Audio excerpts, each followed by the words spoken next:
Women's premier league 4వ సీజన్లో తమకు ఎదురే లేదన్నట్లుగా దూసుకుపోతున్న ఆర్సీబీ జట్టుకు బ్రేక్ పడింది. 5 విజయాలతో ఇప్పటికే ప్లే ఆఫ్ చేరిన ఆ జట్టు 6వ మ్యాచ్లో ఢిల్లీ క్యాపిటల్స్ చేతిలో ఓటమి పాలైంది.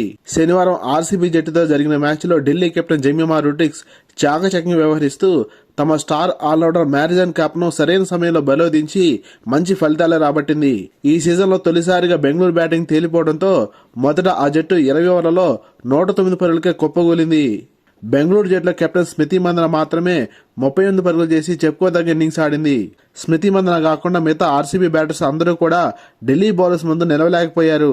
10 ఓవర్లో స్మృతి మందన అవుట్ అయ్యేసరికి ఆర్సీబీ జట్టు స్కోరు 2 వికెట్ల నష్టానికి 62 పరుగులు చేసి మంచి స్కోర్ దిశగా పయనిస్తున్న వేళ ఢిల్లీ బౌలర్స్ పోటీపడి వికెట్లు తీయడంతో ఆర్సీబీ జట్టు స్వల్ప స్కోరుకే పరిమితమైంది.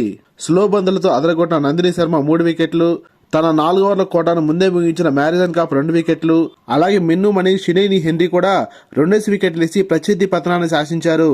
అనంతరం ఛేదన దిగిన ఢిల్లీ జట్టు ఓపెనర్స్ని త్వరగానే కోల్పోయినప్పటికీ ఆ జట్టు స్టార్ బ్యాటర్ లారా ఓల్వాట్ అజేయంగా 42 పరుగులు చేసి కీలక ఇన్నింగ్స్ ఆడడంతో లక్ష్యాన్ని ఢిల్లీ క్యాపిటల్స్ 15/4 ఓవర్స్లో 3 వికెట్లు కోల్పోయి ఛేదించింది. కెప్టెన్ జెమిమా రొడ్రిగ్స్ అలాగే మ్యారిజన్ కాప్లతో మంచి భాగస్వామ్యం నెలకొల్పిన లారా ఓల్వాట్ ముందుండి జట్టును విజయపథంలోకి నడిపించింది. బెంగళూరు బౌలర్స్ లో సయాల సద్గరే 2 వికెట్లు తీసి రాణించింది. 6 మ్యాచ్ల్లో 5 విజయాలతో ఇప్పటికే బెంగళూరు అగ్రస్థానంలో కొనసాగుతుండగా ఈ మ్యాచ్ ముందు వరకు 4 మ్యాచ్లలో ఒకే విజయంతో పాయింట్ల పట్టికలో అట్టడుగు స్థానంలో ఉన్న డీసీ జట్టు ఈ విజయం తర్వాత 2వ స్థానానికి ఎగబాకడం విశేషం.